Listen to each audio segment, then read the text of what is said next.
Christian Kivu, I guess I'm wondering, do you think he'll come under some scrutiny after this result, or does it not matter because of... No, it does matter. Okay. It does matter big time. I keep on saying to you that they were top of the league in Italy by default. I said that a long time ago. We've been talking about it. The best team in Italy to play football is Como. We can talk about budget. We can talk about players in the team. I'm just saying that at the moment, and I think it was last week when you asked me surprise, I said the Italian team are where they're supposed to be at the moment, unfortunately. And we're going to talk to Alessandro. He said it before.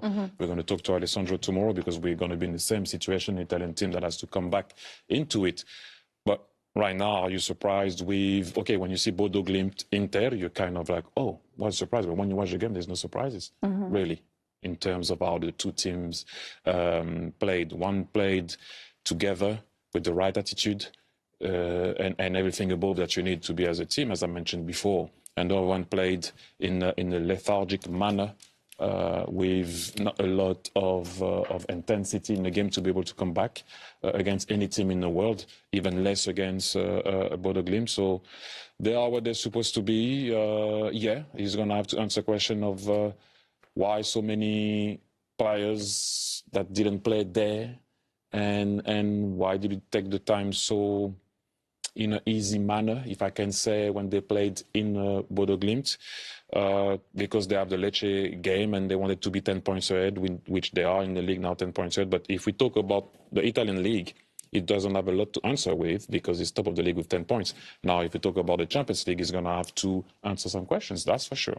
Yeah, I mean, Napoli were already out before this stage, weren't they? They didn't make the cut for the playoffs. Then obviously Inter go out tonight. You've got Juventus and Atalanta who both have to kind of try and turn around deficits tomorrow. So Italian football team's definitely struggling. It's kind of weird when you think about the fact that Inter's a team we've seen do so well in these two-legged playoffs traditionally, especially recently. Yeah, listen, they have been the real standout in Italian football in the last few years. Obviously getting to two finals. I mean, you know, last season was a bit of a nightmare for them in some ways. You couldn't even sort of champion the fact that they got to the final last season because they were embarrassed so badly by PSG. They were obviously a couple of years before that. They were very unlucky not to beat Manchester City in the final. Missed a couple of chances late on, but they were a really top team with a top manager.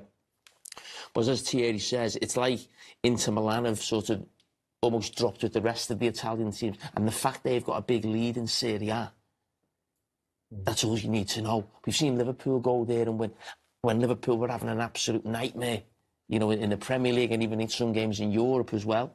Arsenal go there. I think three of the best players were on the bench. They win there so easily.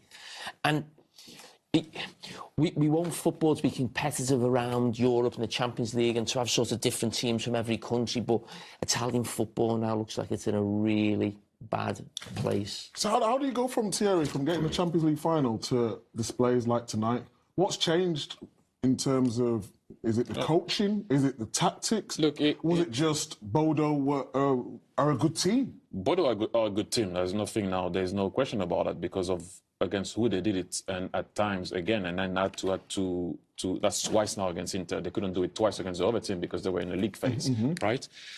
But if you go to Inter, they went to 2 Champions League finals. They lost their coach.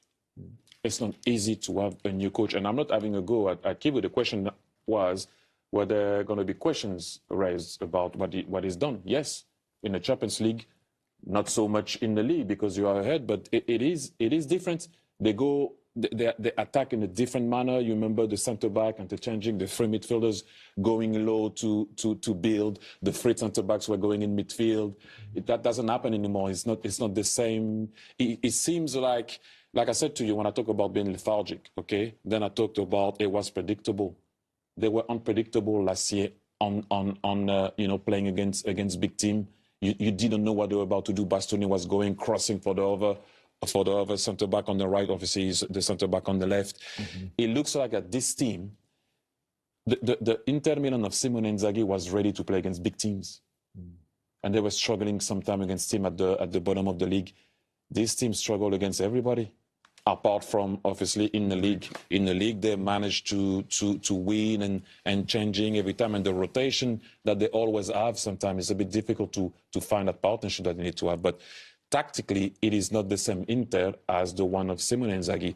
And then Are you going to judge Kivu just because he didn't win or go far in the Champions League? I think what won't look good is against who, but that team is pretty good, if you know what I mean. So in the league, it's still doing well. They're 10 points ahead. He's in Coppa d'Italia, so he's in a situation where he can win something that they didn't do for a little while, the double. So, but the question are going to be raised in the Champions League, especially the way they finished the league phase and what happened. You don't lose only there; you lost at home and away. Probably, you know, teams are one or the other because of the situation they find themselves in the league they're from as well. They can do both, and honestly, I've loved watching them, loved analysing them today and doing the clips before the game, and I thought Inter would find a way somehow of just sneaking through, but I thought it would be really tough for them. But I'm absolutely delighted they're through because they deserve it. You saw the pictures of the empty stands over there. Obviously, Inter fans had long filed out, but for the fans that made that trip, this is such a special experience for those players who probably never imagined that they would be in this situation. It's got to be an incredible moment in their careers. It is, but what's incredible, and I don't want to not talk about what you said because the story is outstanding, but I really want to go about what we talked about. We talk about money, we talk about names. Nothing beats a team. I don't care what you say. Now, if you have money and you have names and you have a team, then you do trebles.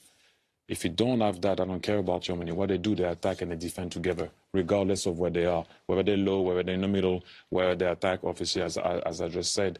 That's a proper team. And we should all, you know, remember that it's a team game. We all